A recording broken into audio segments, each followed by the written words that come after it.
I'm gonna give you guys one of these. Yeah.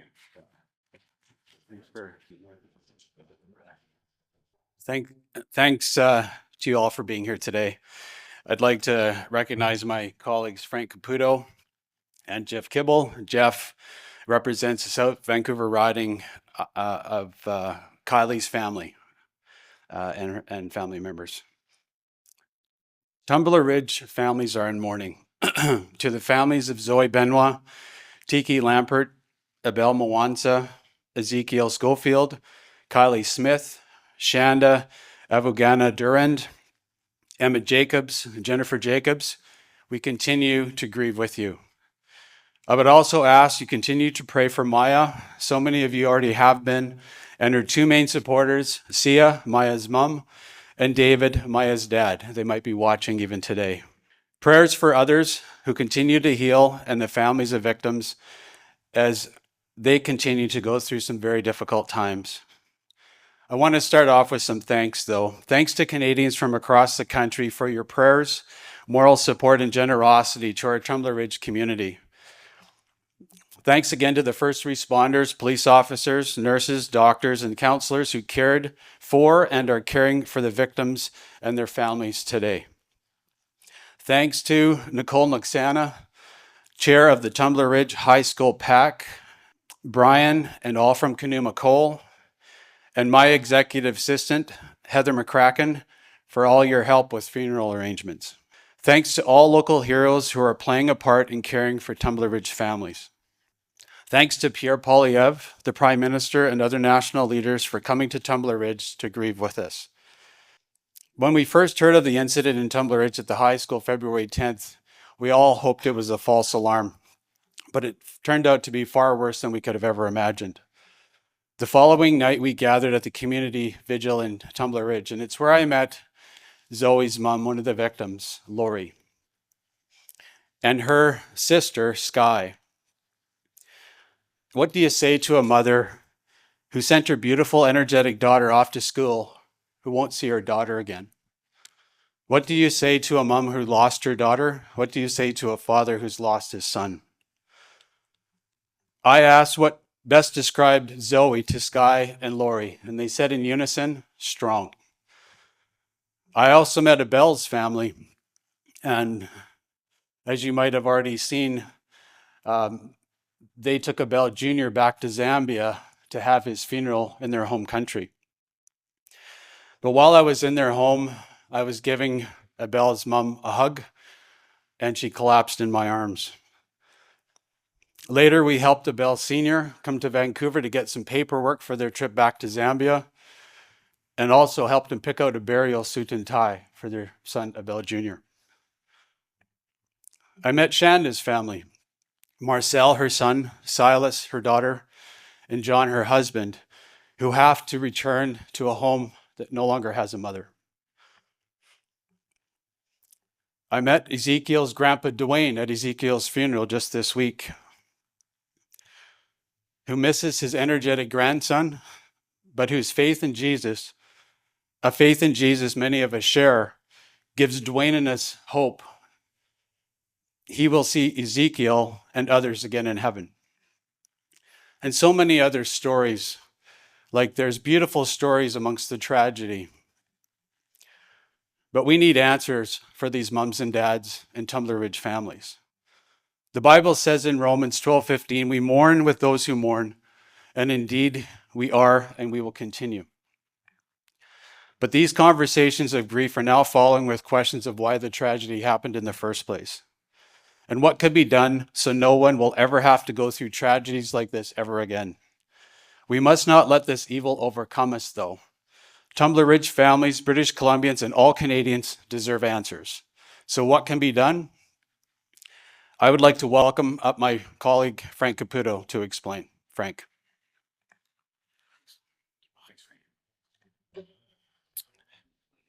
Thank you very much. As a father of 3 school-age children, as a member of Parliament and Shadow Minister for Public Safety, and just as a human being, I want to offer, on behalf of all of us and all Canadians, our heartfelt condolences and best wishes for everybody who's been impacted. My name is Frank Caputo, and I am the Shadow Minister for Public Safety and the Member of Parliament for Kamloops Thompson Nicola. I'm honored here to be joined by my colleagues Bob and Jeff. This is a difficult day. It's been a difficult time, and I applaud the leadership throughout this country who've helped out and done their best. Today, we're here to talk about our support for an independent inquiry under the Inquiries Act to go along and despite the RCMP's current investigation. An independent inquiry will look into things like mental health, access to firearms, and the protection of victims' families. This isn't a time to second guess or anything like that. This is a time for us to have an independent inquiry to determine what happened so that we can prevent this in the future, we can have questions answered, and this can be part of the ongoing healing process. With that, I will take any questions. Thank you. Thank you. I'll take questions from the floor. Please identify yourself and your outlet. Hi there, it's Penny Dafflos from CTV News. Could you explain what shape you think that this inquiry should take and who you would like to lead it? Do you see it based in BC? Do you see it based in Ottawa? If you could just expand a little bit. Thank you for your question. I think those things are yet to be determined. Far be it from me to say who should lead this. I think that we need to hear input from those who've been impacted, and the location can be determined from there. The scope can be determined from there. In this case, we stand with the families and we stand with the victims in seeking answers. Thank you. And just a follow up, the Premier Eby has already said that he anticipates there will be a coroner's inquiry or some sort of inquiry here in BC. Do you see this as being an extra one on top of that, or is this support for what Premier Eby is already envisioning will be taking place relatively soon? This is this is support for an inquiry under the Inquiries Act, so it would be separate. It would be an independent inquiry from any coroner's impact quest or other inquiries or investigations. Thank you. Next question. Please identify yourself and your outlet. Good morning. My name is Lavi Panu from Radio Swift AM 1200, South Asian media outlet. My question to you is, would there be any policy which should be implemented regarding the games like Roblox or any other to prevent mental chaos among children? And lots of countries, they are implementing the age limit as well. So what's your take on that? Yeah, I guess for now, the causes we're not sure, and that's why there's going to be a public inquiry. So there's a lot of questions that need to be answered and part of our release. But for now, we're going to let the inquiry go where it wants to go. But it really needs to leave no rock unturned. We need to look everywhere to find a solution to what's happened in Tumbler Ridge. Again, so that it never happens again. I mean, families across the country have gotten thousands of notices of just mourning with us, prayers and thoughts, and we sure appreciate that. But we have a responsibility to so that it never happens again. And I think that inquiry will find those answers and make recommendations, and then it's our job to follow through what those recommendations are. And also about the current, seeing from the Liberals officials about the foreign interference.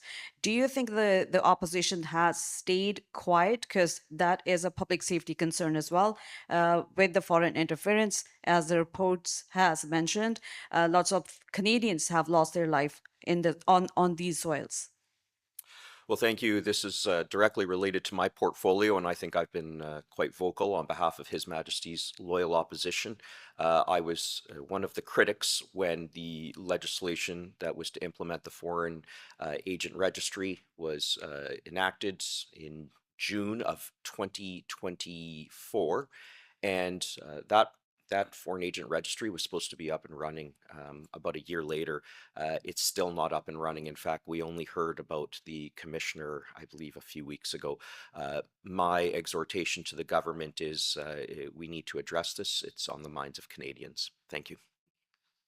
Thank you. Next question. There you go. Bob Mackin.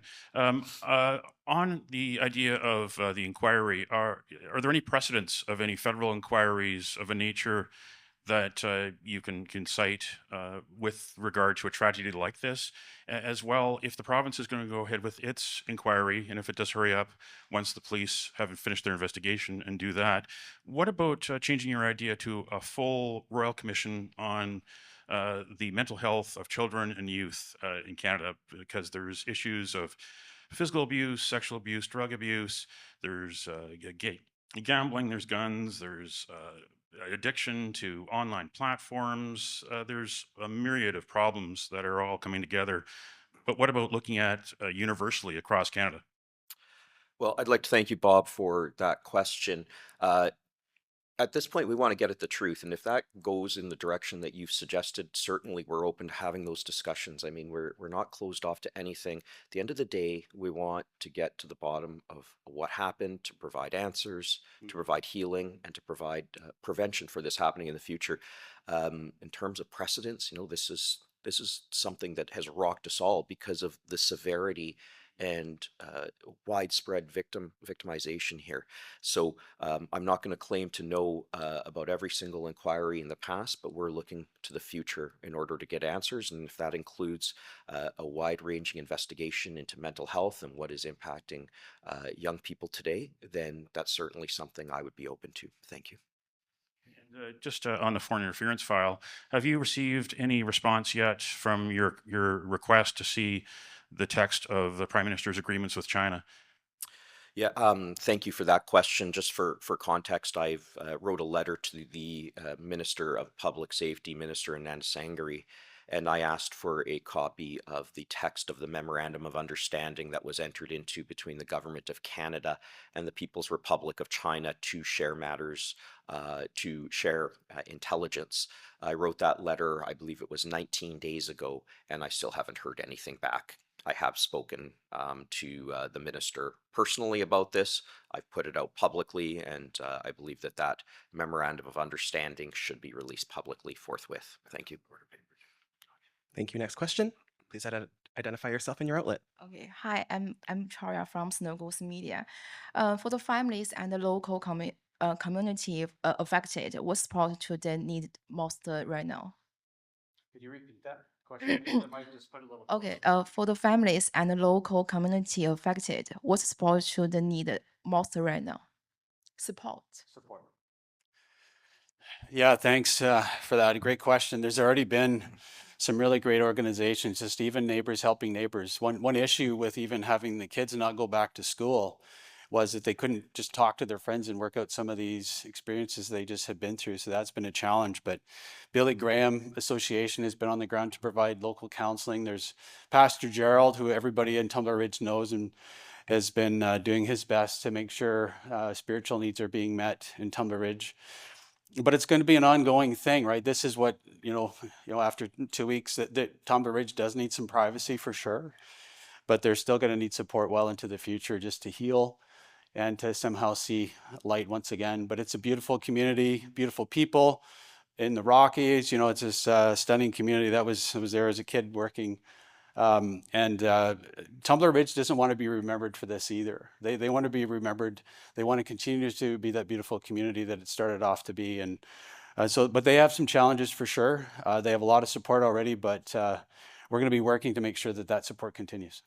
And I will say too, Larry Neufeld, the local MLA, has been working too to make sure that they're supported in any way provincially that he can encourage their government to do. And I'm working from a federal aspect and federal perspective, but we just need to make sure that work continues. Thank you very much. This concludes today's press conference. Okay, thank you for coming.